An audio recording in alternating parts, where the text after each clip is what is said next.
Good morning. I'm Latvia's Foreign Minister Baiba Braže, and we are ready for a day of hard work. First, the session at 32.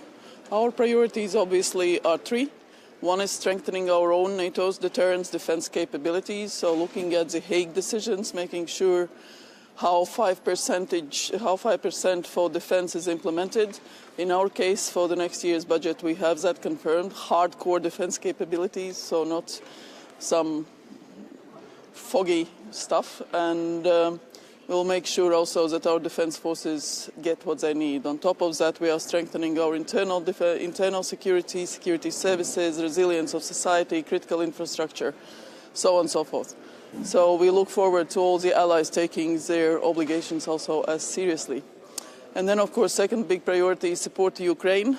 We all were following the news from both Moscow but also from Kiev and other places. So nobody should be trying to get results through the so-called peace talks that they can get on the warfield, on the battlefield. And that is what Russia is trying. Russia is trying to undermine the US standing in the world. Russia is trying to split NATO, and they are trying to get it through these so-called peace talks. Ukraine deserves a peace that is just, peace that is long-lasting. So we stand by Ukraine. We will continue supporting Ukraine. We provide about 1% of GDP, if not more, for Ukraine's assistance. So we'll continue doing that. And third big priority is constraining Russia, because our problem is Russia. It's not Ukraine.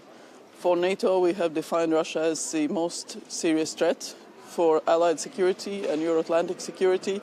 That means that we have to take measures to weaken Russia. Weaken economy, making sure that sanctions work, making sure our deterrence is strong, and Russia doesn't get either money or technology for its battlefield. Overall, it's working, this approach. It takes time, but we are seeing it has effect on Russian economy. Should allies take preemptive measures to combat the kind of hybrid attacks we're seeing from Russia? There are things that are better done and not said, because cyber offensive capabilities, allies have cyber offensive capabilities, and if necessary they can be employed, but nobody's going to talk about it loudly. Yesterday he would be ready to go at war to Europe if necessary. What do you make of such comments? I would advise nobody to listen to Russian propaganda and disinformation. Putin has set his red lines before the war, during the war, and changed it, and that's what he has been saying. Our task is to make sure that we as allies, as NATO, are as strong as we have been. We have maintained peace. The KPI for NATO is peace in Euro-Atlantic area, and we have maintained that since the establishment of NATO in 1914.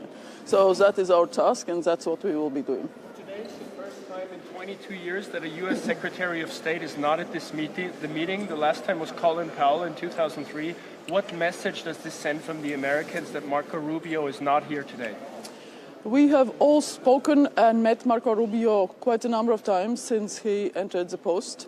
So he obviously is very busy with the peace talks and with all the other events. Let's not forget he's also National Security Advisor and doing other things. So we will have Christoph Landau here, and we look to a constructive engagement with him. Minister, what are NATO's red lines in the peace negotiations? Can you name some? NATO is not a party to peace negotiations. It's between Russia and Ukraine. And, of course, it's facilitated by the US, and we welcome President Trump's efforts to achieve this peace. So, Minister, do you trust the US in this negotiation? Do you once trust again, the US? Yes, I trust the US. There were rumors that Woodcock might stop by in Brussels today. I cannot comment on rumors. I'm sorry. Should you have a greater role, though? These talks seem to be between... corruption cases in Ukraine.